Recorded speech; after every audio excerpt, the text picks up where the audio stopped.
Hey guys, Chris with 4K Motoring here again, and of course no good deed goes unpunished. So today I went to start the Corvette after we just put the new seats in, did the vinyl wrap, ordered a bunch of parts, and I'm getting a message on the console, and let me show you what that is. Okay, well I definitely still love my seats, but let's go ahead and start this up and see what happens here. So turn everything off, and we're sitting right at 12.5 volts from our battery, 11.8 on the console, so let's go ahead and start it. A little slow to start, and so it's not giving us our fault there, but if we see, there we go, service vehicle soon, and that flashes. And if we look over, this is better than it was a little bit earlier, but our battery volts still aren't where they should be. Obviously, with a vehicle running, it should be closer to 14 volts. So we'll go ahead and actually test with the multimeter to make sure that is an accurate number here, and see what we can do about that. So although it didn't say at that time, it just said service vehicle soon, it was giving me an error earlier that said charging system fault. And the voltage was dropping significantly. It wasn't holding at that 12-ish volts, 11, 12 volts.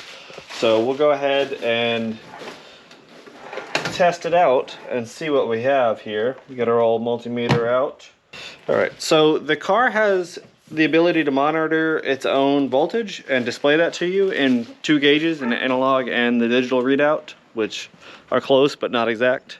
So we'll go ahead and actually just test from the battery and see if it's getting the correct information. It might be a sign of some deeper electrical gremlins. So testing the battery is going to be a pretty easy process here. Obviously the battery is in a pretty good spot, pretty easy to access, has its own little separate compartment, not near any fan belts or anything like that. So we'll go ahead and connect our multimeter there and see what voltage we have from just the battery itself. Okay, so we have our multimeter set to volts DC. We're going to go ahead and connect our black wire and then our red wire here, and we're showing right at 12.22 volts.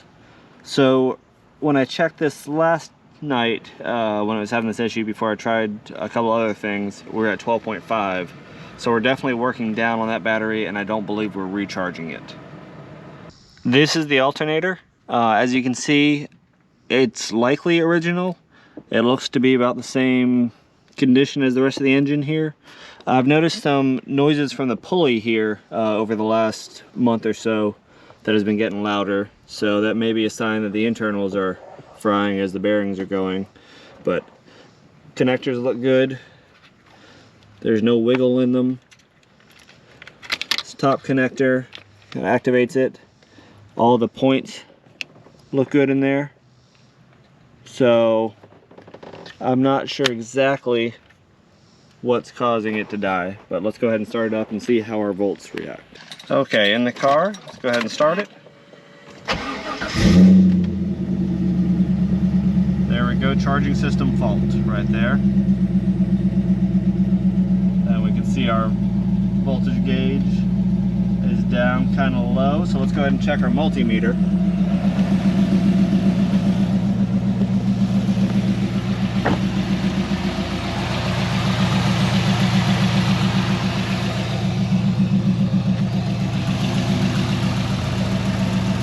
There we go. That's a clear sign that the alternator is not putting out any energy here. We're running on the battery. We should typically see about 14 volts, 14.5 volts or so with the alternator running, because it charges the battery and handles the electrical systems of the vehicle. That's not happening right now. The car is 20 years old. If it's the original alternator, I'm not surprised it's out. It's been quite hot. I know that puts a little bit of tax on the electrical systems of these vehicles. So I guess it's time. We'll go ahead and order a new one. I know they're very specific about the voltage depending on the year, and very specific about certain modules in the alternators. So we'll see what we can find to get one that'll work for this car and hopefully not spend a whole lot of money. So I will throw out this one tip as well to anybody that might be experiencing these issues or getting these messages. It's important not to drive the vehicle while this happens. Obviously, it can get you stranded on the side of the road, which is not good, especially if you're, in a bad high-speed area. It could be quite dangerous. But running the battery down too much will cause the cells inside to not accept a charge anymore and basically ruin your battery. So as long as your battery has a charge in it, I would leave it and go ahead and replace the parts you need to replace. That way you're only buying one part instead of 2 or 3. So just my little tip to you guys.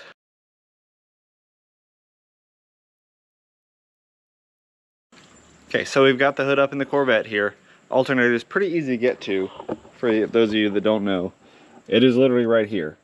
There's nothing too unique about it. You got the power cable going to the back. You got one plug right here on top. As far as mounting, you can see there's a bolt going through the top here, and there's another one right on the bottom. And I believe that's it. That's just the two things holding it on. It can come out. Obviously, we have to loosen the belt first and get it off this top section, but it's in a great spot to access. So let's go ahead and get it to work. So right here on the front of the motor is the tensioner pulley, right there. It's going to have a 15mm bolt on the front. So you'll need a 15mm and either a ratchet or a breaker bar. And this is a pretty easy process. So you're just going to take your 15mm, move that tensioner pulley forward. The belt is now loose. If you have somebody on the other side that can pull tension off of that, you can do it just straight off the alternator. Or if you're here by yourself, just get it off that tensioner pulley and you're good. My recommendation is to leave this bolt on here if you can. That way the belt doesn't get unraveled from everything. And you can just get hopefully have enough slack to get that other side off, which is all we need. So with the tension taken off the belt, let's see if we can go ahead and get that off. Looks like we can. And there we go, that is released. We're not going to go too far with it, we're just going to leave it right there. We'll go ahead and work on now getting everything unplugged. We're going to disconnect the battery to do that just because we're doing some electrical stuff here, and then we'll be back. So we'll pull the positive battery terminal off here. It is an 8mm.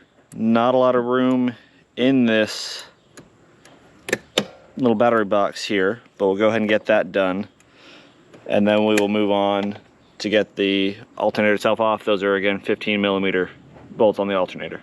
Okay, we'll go ahead and undo this top clip. Comes right out. Make sure you inspect the points here, both inside and out, to make sure there's no real corrosion happening.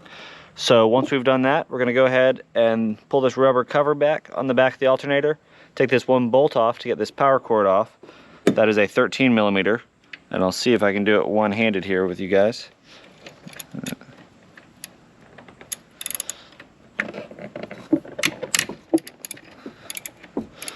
Well, we can see that kind of cracked that plastic, so clearly this thing has been in for a while. Maybe an original alternator.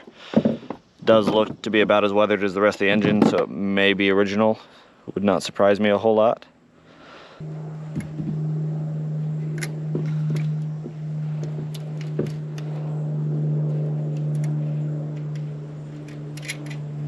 Alright, with that, all of our connections are done. Let's go ahead and pull off the alternator with those two bolts.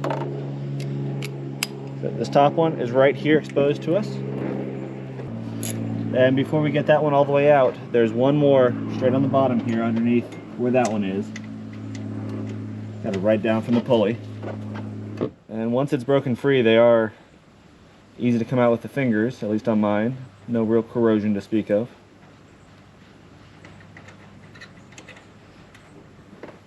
So this is the bolt. Make sure you have a good grip on it when it comes out so it doesn't fall. Set that somewhere safe. And with that, we'll go ahead and get this top one out.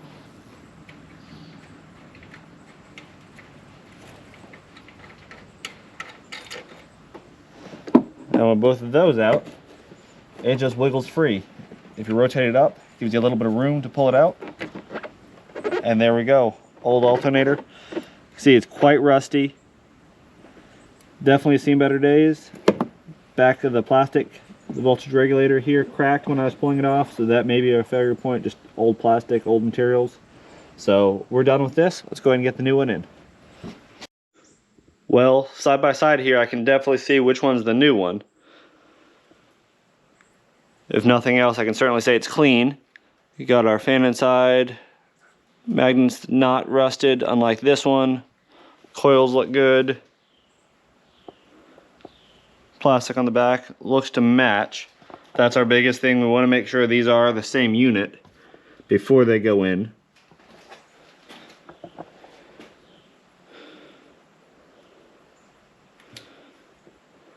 So they look good. Let's go ahead and throw this new one in. So we've got our new alternator here. We're going to go ahead and put the top in like we had before. And I will even try and get a bolt threaded through that. There we go. Just enough to act as a pivot point. Let it drop down. There we go. And it sits right in like it's supposed to. Make sure this other bolt. There we go. Goes in. There we go. Let's go ahead and tighten those down. Make sure you don't cross thread in. Before you get that one snug down, as always, go ahead and get that bottom one in. Snug those down once they're in.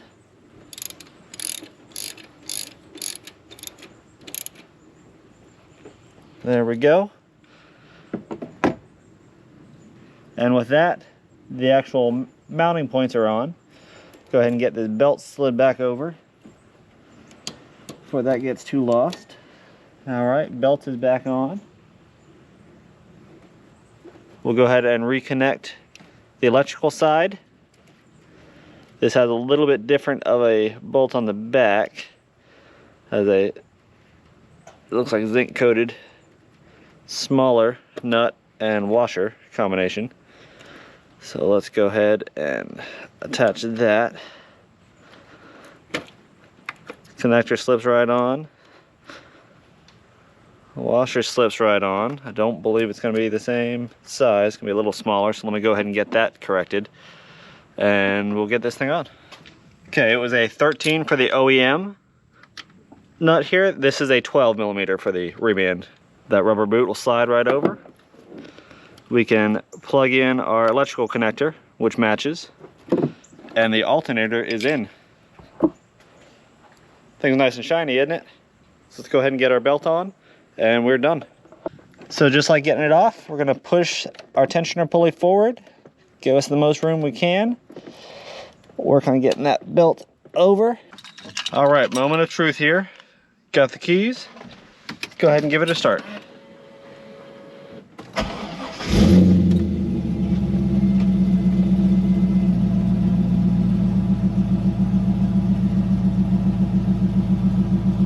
There we go, our voltage is looking a lot better.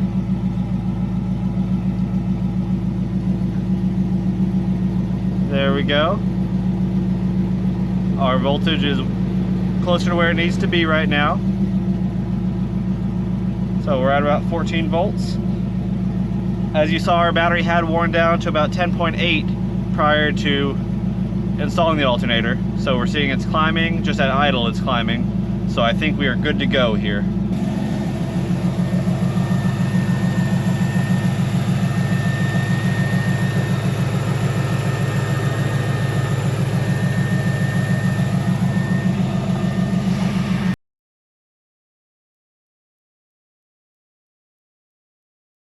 So the test drive worked out well. Let's go ahead and give it one more start.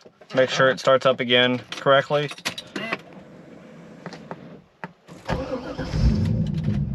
There we go, started with the 12 volt battery, we're climbing. 13.8 is about where we're reaching. I know the battery's a little worn, so it's still charging out the battery a bit. So we'll see if we can hit that 14 and a half number. But just took it on a little drive, didn't drop below 12 volts at any point. So I think we're good there. Alternator's in, and that is that. I just feel like those wheels have given it a much better ride. Shorter sidewall, much better quality tire. The steering felt more direct in just a little bit of driving I did. And man, just look at those things. That is a beautiful car. So I did want to go ahead and check our voltage here. So we'll go ahead and connect our leads.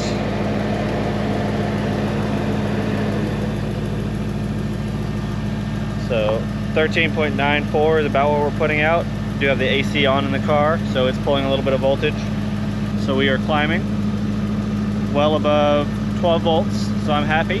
I'm gonna go ahead and shut the car off just to see what our battery status is right now, and you can see we're still climbing in volts.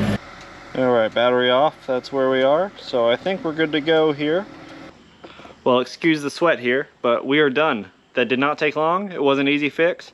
Turns out that was the problem, was the alternator, as I figured. So that's what you have. It's about a $200 fix in the C5 Corvette. Do a little research to make sure you know which alternator you're getting before you order it.